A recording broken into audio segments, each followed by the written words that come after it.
London வடக்கு மாசிடோனியாவில் ஸ்ட்ருமிகா நகரில் கடந்த 1911ஆம் ஆண்டு பிறந்தவர் பாபா வாங்கா.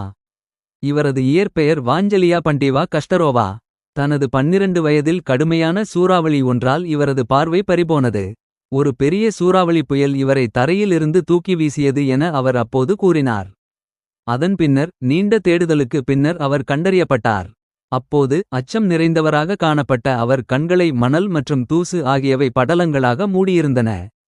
அவருக்கு அறுவை சிகிச்சை செய்ய குடும்பத்தினருக்கு போதிய நிதி வசதியில்லாத சூழலில் வாங்காவுக்கு பார்வை கிடைக்காமல் போனது.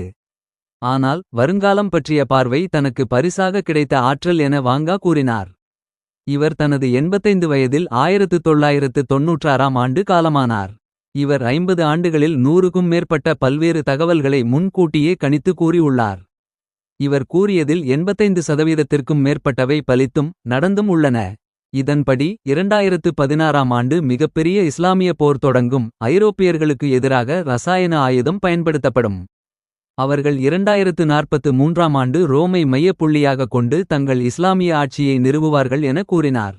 அமெரிக்காவில் உள்ள வர்த்தக கோபுரங்கள் மீது விமான தாக்குதல் நடைபெறும் என கூறினார். அதேபோன்று அந்த தாக்குதல் நிகழ்ந்து உலகையே அதிர வைத்தது. அமெரிக்காவின் 44வது ஜனாதிபதியாக ஒரு கருப்பினத்தவர் பதவி ஏற்பார் என்று கணித்தார். அதேபோல் ஒபாமா ஜனாதிபதியாக பதவியேற்றார். இதன் பின்னர் 2016ஆம் ஆண்டு IS தீவிரவாத இயக்கம் வலுமை பெறும் எனவும் ஐரோப்பாவிலிருந்து பிரித்தானியா விலகும் எனவும் கணித்தார். இதனைத் தொடர்ந்து தன்னுடைய குடிமக்கள் மீது சிரியா நாட்டின் ஜனாதிபதி ரசாயன தாக்குதலை நடத்துவார் என கணித்தார். அதுவும் நடந்தது. இப்படி இவர் கூறும் விஷயங்களில் பல நடந்துள்ளதால் இவருடைய கணிப்பை பற்றி பலரும் எதிர்பார்க்கின்றனர். 2019ஆம் ஆண்டிற்கான அவரது கணிப்புகள் அப்படி ஒன்றும் நடக்கவில்லை. இருந்தாலும் பாப்பாவை பின்பற்றுவோர் அவரது கணிப்பை நம்புகின்றனர். 2020ஆம் ஆண்டு குறித்த அவரது கணிப்புகளில் சில நடந்து உள்ளன. 2020ஆம் ஆண்டில் வெள்ளை மாளிகைக்கும் கிரெம்ளினுக்கும் ஐரோப்பிய மக்களுக்கும் கெட்ட நேரம்தான். 2020இல் ரஷ்ய அதிபர் புதினை கொல்ல முயற்சி நடக்கும். மூளைப்புற்று நோயால் பாதிக்கப்பட்டு அமெரிக்க அதிபர் ட்ரம்ப் கேட்கும் திறன் இழந்து மனநலம் பாதிக்கப்படலாம் அல்லது உயிரிழக்கலாம் என்று கூறியிருந்தார். ஐரோப்பா காணாமல் போகும் என்றும் பாபா கூறியிருக்க, பாபா கூறியது பிரெக்சிட்டை மனதில் வைத்துதான் என்றும் மக்கள் கருதுகின்றனர். அத்துடன் 2020இல் ஐரோப்பாவை தீவிரவாதிகள் ரசாயன ஆயுதங்களுடன் தாக்குவார்கள் என கூறியிருந்தார். 2021ஆம் ஆண்டு குறித்தும் வருங்காலம் பற்றிய கருத்துகள் பல பலித்து உள்ளன.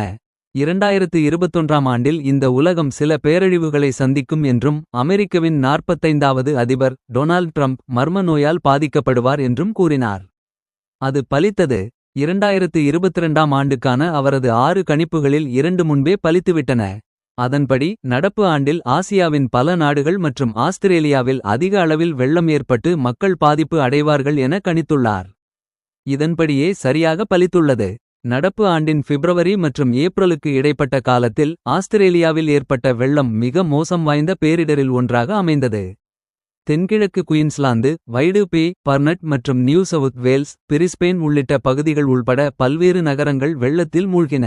வறட்சியால் நகரங்களில் தண்ணீர் பற்றாக்குறை ஏற்படும் என அவர் தெரிவித்து உள்ளார். இது ஐரோப்பிய நாடுகளில் தற்போது நடந்து வருகிறது. கிடைத்துள்ள தகவல்களின்படி தண்ணீர் பயன்பாட்டை கட்டுக்குள் வைத்திருக்கும்படி போர்ச்சுகல் அரசு தனது நாட்டு குடிமக்களை கேட்டுக் கொண்டுள்ளது. 1950ஆம் ஆண்டுக்கு பின்னர் இத்தாலியில் தற்போது கடுமையான வறட்சி ஏற்பட்டு உள்ளது. இதுவரை 2022ஆம் ஆண்டுக்கான அவரது பல்வேறு கணிப்புகளில் 2 சரியாக பலித்திருக்கிறது. இந்த ஆண்டில் அவர் கணித்துள்ள பிற விஷயங்களாக சைபீரியாவில் ஒரு புதிய கொடிய வைரசானது வெளிவரும். வேற்றுகிரகவாசிகளின் படையெடுப்பு நடைபெறும். வெட்டுக்கிளி படையெடுப்பு மற்றும் கணினியின் கற்பனையான உலக பயன்பாட்டில் மக்கள் அதிகம் மூழ்கியிருப்பார்கள் என தெரிவித்து உள்ளார். இவை தவிர 2023ஆம் ஆண்டில் பூமியின் சுற்று வட்டபாதையில் மாற்றம் ஏற்படும். 2028ஆம் ஆண்டில் விண்வெளி வீரர்கள் வெள்ளி கிரகத்திற்கு பயணப்படுவார்கள்.